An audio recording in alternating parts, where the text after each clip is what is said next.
آپ کا صاف ارشاد ہے، معروف حدیث ہے کہ تم میں سے کوئی شخص اس وقت تک مومن نہیں ہو سکتا، ایماندار نہیں ہو سکتا، جب تک میری ذات اس کے لیے سب سے زیادہ پیاری اور حبیب نہ بن جائے، چہیتی نہ بن جائے۔ کس کس سے بن جائے؟ من والد ہی، والد سے، والدین سے، ولد ہی اور اولاد سے بھی زیادہ، والناس اجمعین اور سارے لوگوں سے زیادہ۔ جب تک وہ مجھے محبوب نہیں رکھتا اس وقت تک وہ مومن نہیں ہو سکتا۔ گویا کہ سارے ایمان کا اور ساری شریعت کا دار و مدار آپ پر ہے، آپ کی رسالت پر ہے، آپ کی ختم نبوت پر ہے۔ اور خاتم النبیین آپ کو اس لیے بنایا گیا کہ یہ دین و شریعت اب مستقل ہے، اب قیامت تک یہی دین ہے، یہی شریعت ہے، اس لیے آپ کو خاتم النبیین کے مرتبے پر فائز کیا گیا۔ اور اقبال کے الفاظ میں لا نبی بعدی ز احسان خداست، پردہ ناموس دین مصطفیٰ۔ لا نبی بعدی کا جو ارشاد ہے آپ کا کہ میرے بعد کوئی نبی نہیں، یہ اللہ کا ہم پر بہت بڑا احسان ہے کہ ہمیں آخری رسول کی اور سب سے برگزیدہ رسول کی امت اللہ نے بنایا ہے، اور دین محمد کا، دین الہی کا مرتبہ، اس کی ناموس، اس کی عزت ختم نبوت سے قائم ہے۔ اور یہ سب سے بڑا اعزاز ہے آپ کا کہ آپ کو نہ صرف رسول بلکہ خاتم النبیین بنایا گیا، اور اس امت کا سب سے بڑا اعزاز ہے کہ یہ امت خاتم النبیین کی آخری نبی کی امت ہے۔ اسی عقیدے سے ہماری عزت ہے، اسی عقیدے سے ہماری برتری ہے باقی امتوں پر۔ یہی عقیدہ دین کی، اسلام کی عظمت کا دار و مدار ہے کہ یہ کون سا دین ہے؟ یہ اللہ کے آخری رسول کا لایا ہوا دین ہے۔ یہ کون سی امت ہے؟ یہ آخری امت ہے، نبی محترم خاتم النبیین محمد مصطفیٰ صلی اللہ علیہ وسلم کو ماننے والی امت ہے۔ یہی ہمارے اعزاز کی بنیاد ہے، جڑ ہے کہ ہم آخری نبی کی امت ہیں اور آخری رسول کے ہم نام لیوا ہیں۔ اقبال نے مزید کہا تھا کہ از رسالت در جہاں تکوین ما، از رسالت دین ما آئین ما۔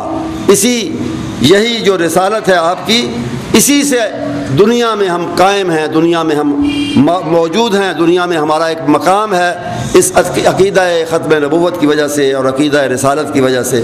اور اسی رسالت نے ہمیں دین دیا ہے، اسی رسول نے ہمیں آئین دیا ہے جس پر ہمیں چلنا ہے۔ دامنش از دست دادن مردنست، چوں گلز باد خزاں افسردنست۔ آپ کے دامن کو، کہتا ہے اقبال کہ آپ کے دامن کو ہاتھ سے چھوڑنا یہ مر جانے کے مترادف ہے، زندگی کھو دینے کے مترادف۔ ہماری زندگی آپ کے دامن سے لگے رہنا، چمٹے رہنا ہے۔ آپ کو چھوڑنے کا مطلب روحانی موت ہے، آپ کو چھوڑنے کا مطلب یہ ہے کہ یہ امت بحیثیت مجموعی روحانی طور پر مردہ ہو گئی اگر اس نے رسول کو اور ختم نبوت کے عقیدے کو نہیں مانا۔ اس کی مثال دی ہے اس نے کہ چوں گلز باد خزاں افسردنس، جس طرح باغ میں پھول خزاں کے آتے ہی افسردہ ہو جاتے ہیں، مرجھا جاتے ہیں، اسی طرح اگر رسالت پر اور ختم نبوت پر ایمان نہ ہو تو یہ امت بھی مرجھا جائے گی۔ اس کا وقار، اس کا خصوصی جو مقام ہے دنیا میں اور اللہ کے نزدیک، وہ ختم ہو جائے گا۔ پس خدا با ما شریعت ختم کر، بر رسول ما رسالت ختم کر۔ اللہ تعالیٰ نے شریعت کو اور رسالت کو آپ پر ختم کیا ہے۔ عیسیٰ علیہ السلام آئیں گے، آپ کے نبی بن کر آئیں گے، آپ کے امتی بن کر آئیں گے، کوئی نئے نبی کے طور پر دنیا میں تشریف نہیں لائے گا۔ یہ کچھ بنیادی باتیں ہیں عقیدہ ختم نبوت کے بارے میں، لیکن ہم دعوے سے ایک اور بات بھی کہتے ہیں۔ بظاہر سارے مسلمان اور مختلف جو مسلک ہیں، طبقے ہیں مسلمانوں کے، مسلمان کہلانے والوں کے، وہ سب ختم نبوت پر یقین رکھتے ہیں، اس پر ایمان رکھتے ہیں۔ بظاہر تو یہی بات ہے، لیکن دیکھنا یہ ہے کہ صحیح معنوں میں ختم نبوت کے عقیدے کو کس نے قبول کیا ہے۔ یہ اہل حدیث کا اعزاز ہے اور ان کی یہ عزت ہے، ان کا یہ مقام ہے کہ انہوں نے ختم نبوت کے عقیدے کو صحیح معنوں میں مانا کہ آپ کے بعد نہ کوئی رسول ہے، نہ نبی ہے، نہ کوئی حقیقی امام ہے۔ لوگوں نے دوسرے امام بنائے، دعویٰ تو ان کا یہی ہے کہ وہ بھی رسول اکرم صلی اللہ علیہ وسلم کی اتباع کرنے والے، بے شک امام خود اتباع کرنے والے تھے، اور وہ کہا کرتے تھے کہ ہماری بات اس وقت تک مانو جب تک کوئی حدیث اس کے مقابلے میں نہیں آتی. صحیح حدیث آ جائے اذا صح الحدیث فہو مذہبی. سب اماموں نے مختلف الفاظ میں یہ بات کہی ہے کہ جب حدیث آ جائے، قرآن و سنت کی دلیل آ جائے، قرآن سب سے پہلے اس کے بعد حدیث، وہی ہمارا فتویٰ ہے، وہی ہماری بات ہے. ہماری کوئی بات قرآن و حدیث سے ٹکرانے والی ہو اسے قبول نہ کرو. فَاضْرِبُوهُ عَلَى الْحَائِطِ، اسے دیوار پر دے مارو، رد کر دو، مسرد کر دو ہماری اس بات کو جو نادانستہ طور پہ جان بوجھ کر انہوں نے حدیث قرآن کی مخالفت نہیں کی، لیکن کوئی حدیث نہیں پہنچی، نہیں سمجھی، نہیں ملی، اس وجہ سے اگر مخالفت میں کوئی بات کہی، انہوں نے کہا اگر ایسی بات کو تمہیں ملے اسے دیوار پر دے مارو، مسرد کر دو، ہماری بات نہ مانو، اللہ کے رسول صلی اللہ علیہ وسلم کی بات مانو. اسی لیے امام مالک رحمۃ اللہ علیہ بھی، جن کو اعزاز تھا کہ وہ مسجد نبوی میں بیٹھ کر درس حدیث دیتے تھے، وہ اکثر اپنے شاگردوں کو متوجہ کرتے تھے اس حقیقت کی طرف. اکثر یہ بات کہا کرتے تھے کہ ما من احد الا وماخوذ من قولہ ومردود علیہ، کوئی شخصیت دنیا میں ایسی نہیں ہے کہ اس کی ہر بات ماننے والی ہو اور ہر بات صحیح ہو، الا صاحب ھذا القبر، رسول اکرم صلی اللہ علیہ وسلم کی قبر مبارک کی طرف اشارہ کرتے ہوئے کہتے کہ یہاں جو شخصیت موجود ہے، لیٹے ہوئے ہیں، وہ شخصیت ہے کہ ان کی ہر بات قابل تسلیم ہے، ہر بات درست ہے، ہر بات صحیح ہے، اور ہر بات جو ہے وہ قابل اتباع ہے. یہ صرف آپ کو اعزاز حاصل ہے، اور اس اعزاز کو ہم سب سے زیادہ اللہ کے فضل و کرم سے تسلیم کرنے والے ہیں. اس لیے ختم نبوت کے اصل وارث ہم ہیں، اور ہمیں ختم نبوت کے عقیدے کی حفاظت بھی کرنی ہے، دفاع بھی کرنا ہے، اس کو لوگوں تک پہنچانا بھی ہے، اور لوگوں کو یہ باور کرانا ہے کہ جس طرح رسالت آپ پر ختم ہے، اسی طرح مقتدا ہونا، لوگوں کا مقتدا ہونا بھی آپ پر ختم ہے. یعنی آپ ہی کی اقتدا اور آپ ہی کی اتباع کرنے سے اب لوگ اسلام پر رہیں گے. آپ کی اتباع سے ذرا سا ہٹنا جو ہے وہ انہیں اسلام سے ہٹا دے گا.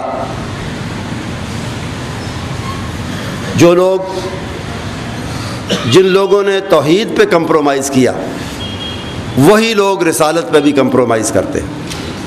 توحید پہ کمپرومائز کرنے والے اور توحید کے عقیدے میں رخنا ڈالنے والے یا رخنا برداشت کرنے والے، رخنا پیدا کرنے والے، وہ ختم نبوت کے عقیدے میں بھی رخنا اندازی کرتے ہیں، دانستہ کرتے ہوں یا نہ دانستہ کرتے ہوں، اس سے بحث نہیں ہے.